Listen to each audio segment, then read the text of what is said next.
નવરાત્રિ અંગે જોવા જઈએ તો પણ હવામાનમાં પલટો આવશે અને નવરાત્રિની શરૂઆતમાં વરસાદ થવાની શક્યતા છે કોઈ ભાગમાં, પરંતુ તારીખ 25મી સપ્ટેમ્બરે પણ હવામાનમાં પલટો આવશે અને તારીખ 29થી 3 સપ્ટેમ્બરમાં રાજ્યના ઘણા ભાગોમાં ભારે વરસાદ થવાની શક્યતા છે, કેટલાક ભાગમાં અતિ ભારે વરસાદ થવાની શક્યતા રહેશે। ગુજરાત પર વરસાદી સિસ્ટમનો ખતરો। બંગાળની ખાડીમાં સક્રિય થઈ સિસ્ટમ અને આ વરસાદી સિસ્ટમ ગુજરાતના વાતાવરણમાં અસર કરશે। કેટલાક ભાગોમાં ભારે વરસાદ પડી શકે છે।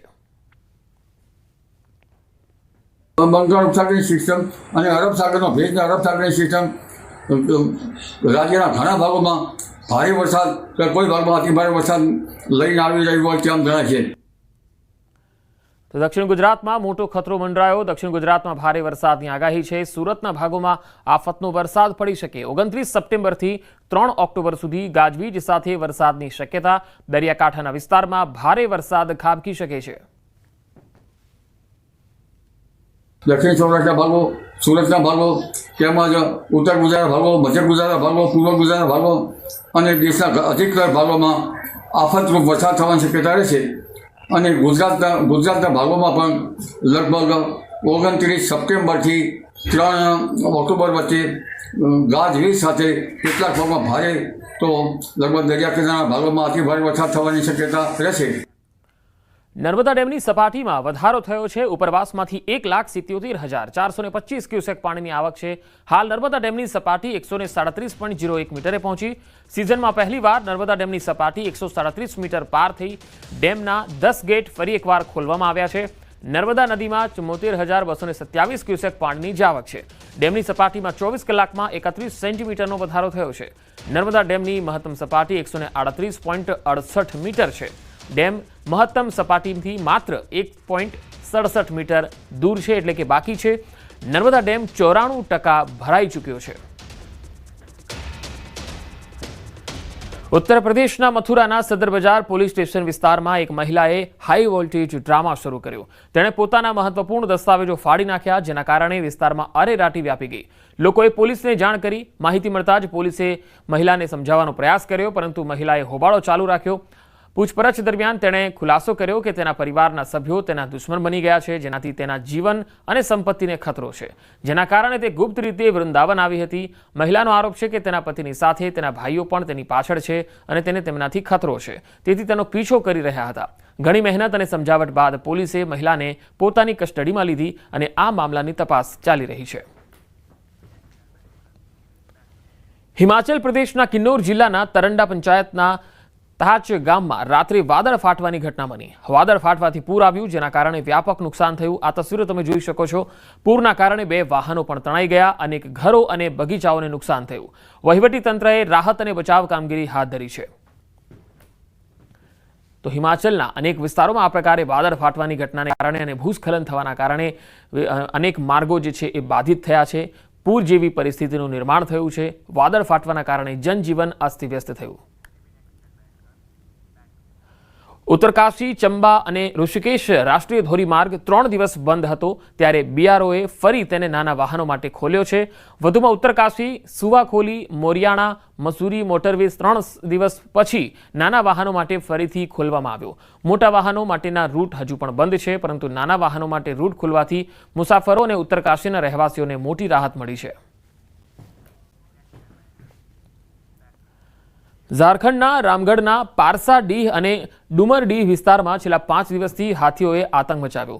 વન વિભાગની ટીમે મોડી રાત સુધી મસાલો પ્રગટાવીને હાથીઓને ગામથી જંગલ તરફ દૂર ભગાડ્યા। હાલમાં હાથીઓ 3 જૂથોમાં વહેંચાઈ ગયા છે। છેલ્લા ઘણા દિવસોથી તેઓ આ વિસ્તારમાં પાકને નુકસાન પહોંચાડી રહ્યા છે। તેઓએ શાકભાજીના પાક પણ ખાઈ લીધા છે, જેથી ગ્રામજનો વળતરની માંગ કરી રહ્યા છે।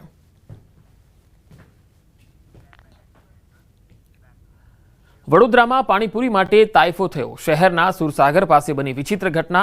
ઓછી પાણીપુરી મળતા મહિલાનું મગજ ગયું। મહિલાએ રસ્તા પર બેસીને લારી બંધ કરાવવાની જીદ પકડી। ઓછી પાણીપુરી મળતા એક મહિલા ગુસ્સે થઈને રસ્તા પર જ બેસી ગઈ। 20ની 6ની જગ્યાએ 4 જ પાણીપુરી આપતા મહિલા જીદે ચડી। મહિલા રોડની વચ્ચોવચ બેસી જતા હાઈ વોલ્ટેજ ડ્રામા શરૂ થઈ ગયો।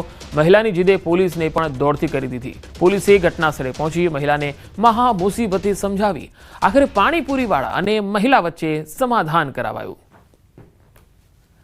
તો પોલીસ વચ્ચે પડી અને મામલો શાંત પાડ્યો.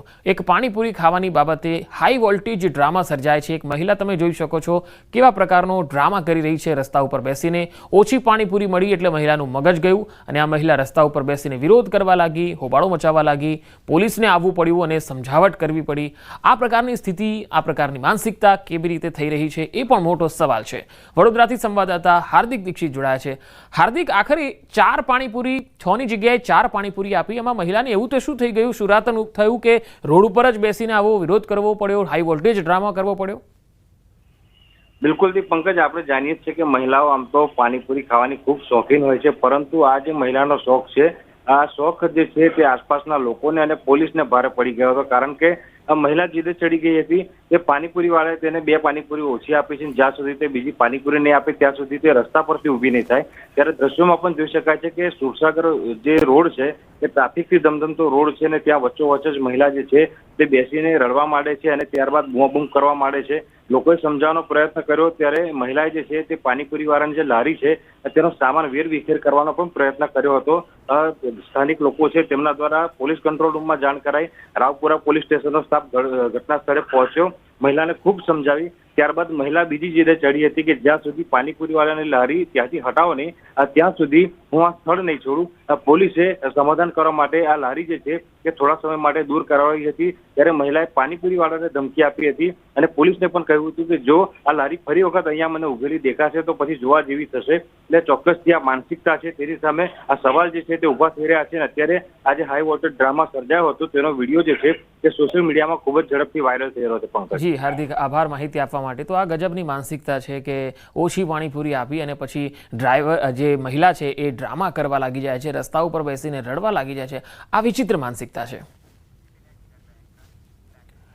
વડોદરા મહાનગરપાલિકામાં મળેલી સભામાં વિપક્ષનો હોબાળો જોવા મળ્યો. સત્તા પક્ષના કાઉન્સિલરોએ જીએસટી વિષય પર અભિનંદન આપતા વિપક્ષે હોબાળો મચાવ્યો. શહેરના પ્રશ્નોને લઈ યોગ્ય ચર્ચા કરવાની રજૂઆત સાથે વિપક્ષે હોબાળો મચાવ્યો. વિપક્ષના 7 કાઉન્સિલરોએ સભાનો એજન્ડા ફાડી નાખ્યો.